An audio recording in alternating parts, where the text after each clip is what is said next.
분이 함께 베토벤의 모습으로 등장을 해주고 계신데요. 자, 먼저 무대 왼쪽을 바라보고 포즈를 취해주시면 되겠습니다. 하나, 둘, 셋.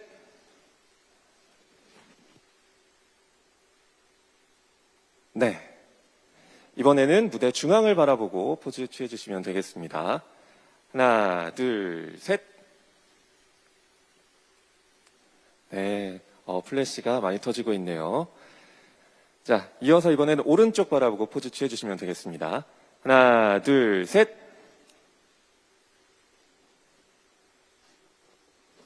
네, 감사합니다.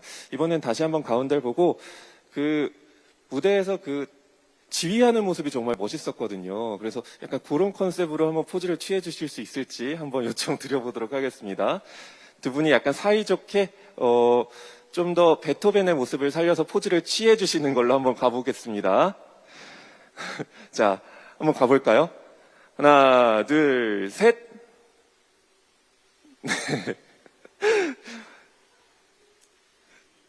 네, 약간 그런 느낌 좋습니다. 혹시 더 필요하신, 네, 화이팅 요청하셨습니다. 자, 하나, 둘, 셋. 네, 파이팅 포즈까지 보여주셨습니다. 네, 그러면 여기서 포토타임 시간은 마무리하도록 하겠습니다. 네, 두 분은 퇴장하셔도 좋습니다. 고맙습니다.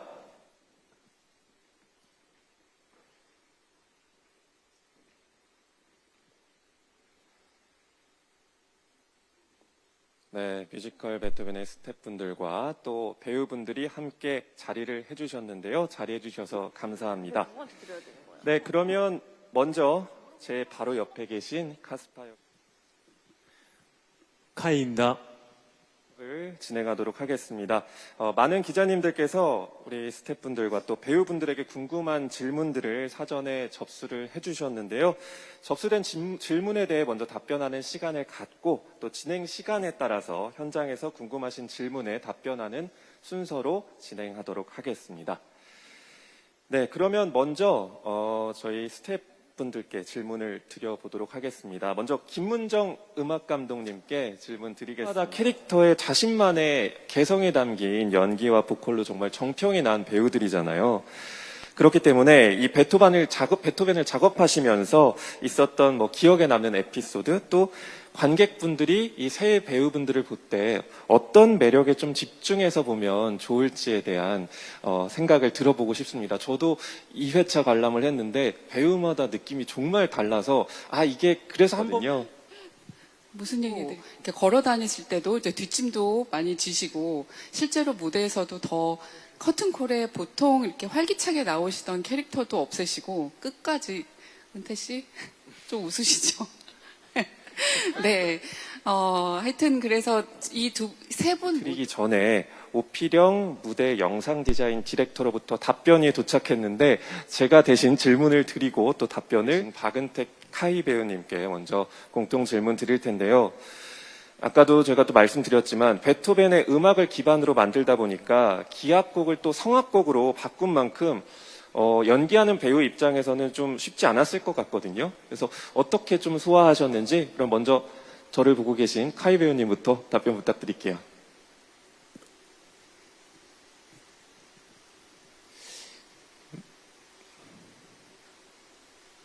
저는 개인적으로 아무것도 하지 않을 때 세상이 가장 정확히 보인다라는 걸 철칙으로 항상 믿고 있습니다.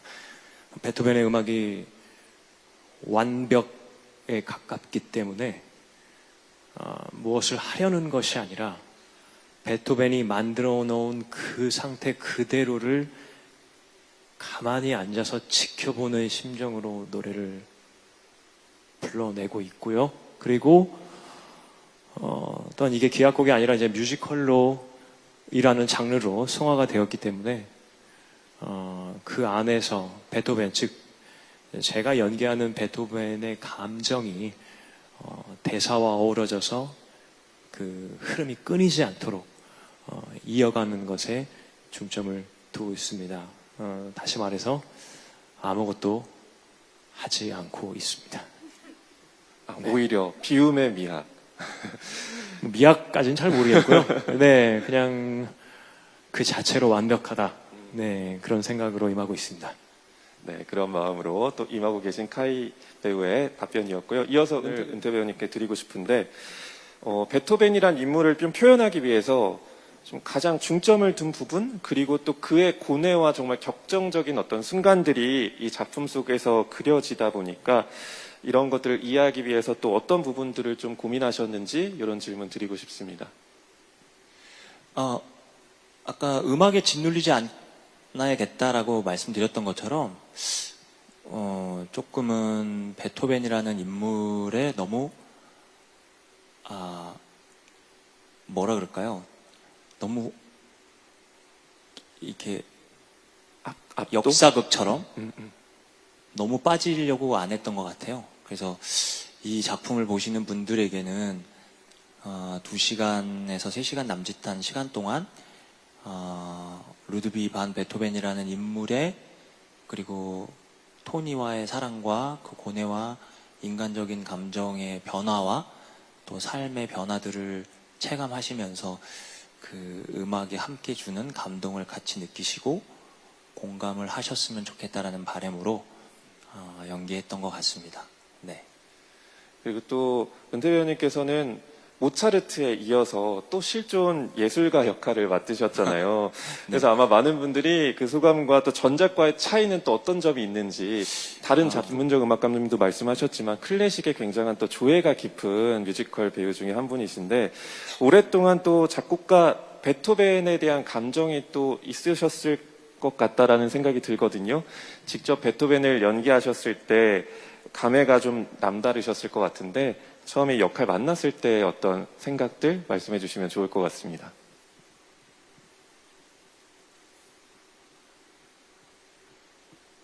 이제 보통 작품이 먼저 올린 적이 있는 작품을 다시 만나게 되면은 그 어떤 스토리라든지 대본, 즉 음악 같은 것들이 명확하게 있기 때문에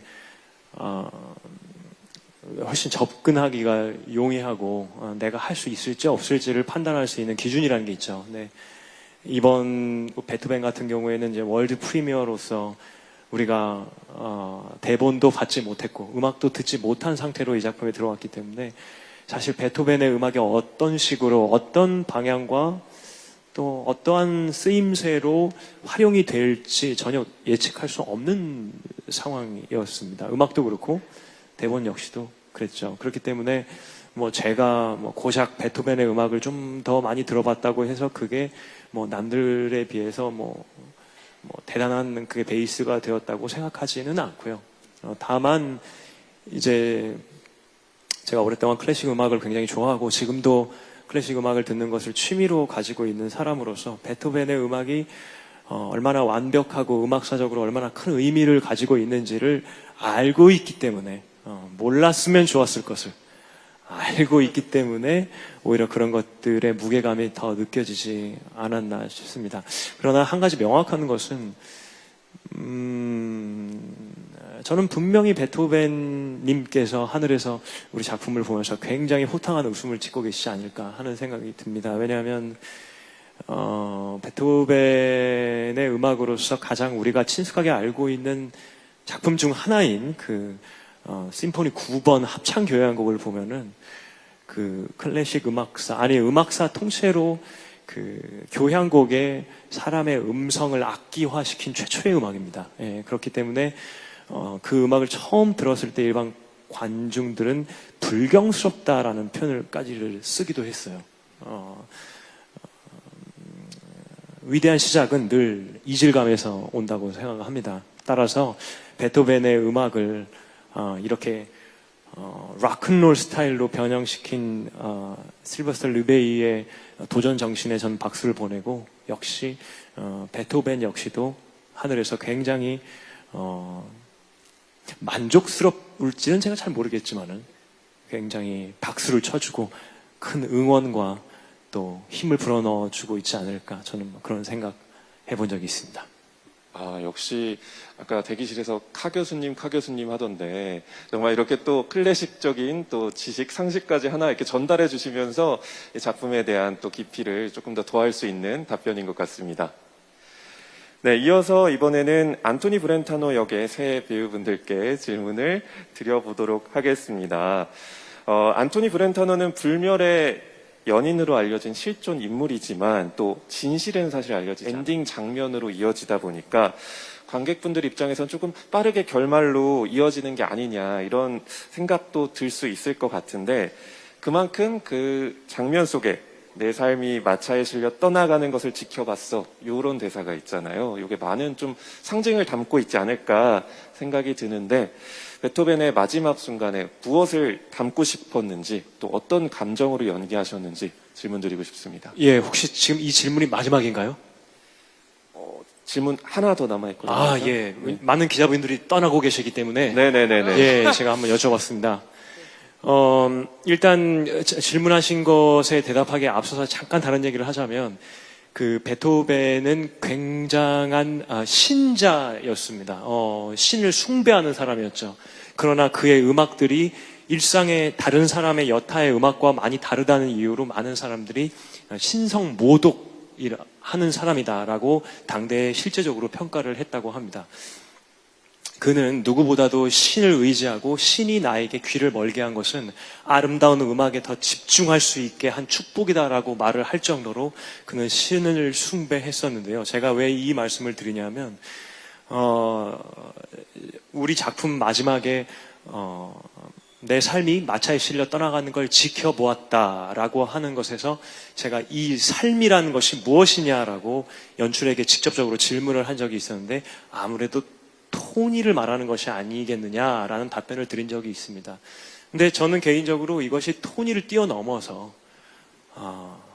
나 그리고 이 세상을 나는 털어버렸다라는 것이 아니라 내가 떠나보낼 수밖에 없고 그리고 이것은 신이 나에게 준 마지막 기회다라고 저는 받아들이고 있습니다.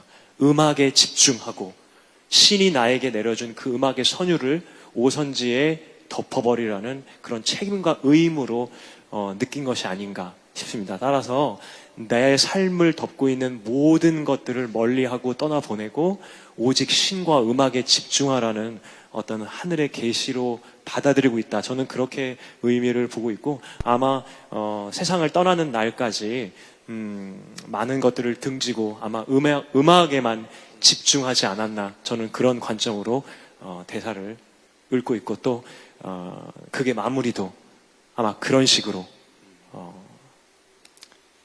연출이 매듭짓지 않았나라고 생각합니다. 예. 네, 음악에만 집중하고자 했던 위대한 예술가의 마지막 얘기였고요.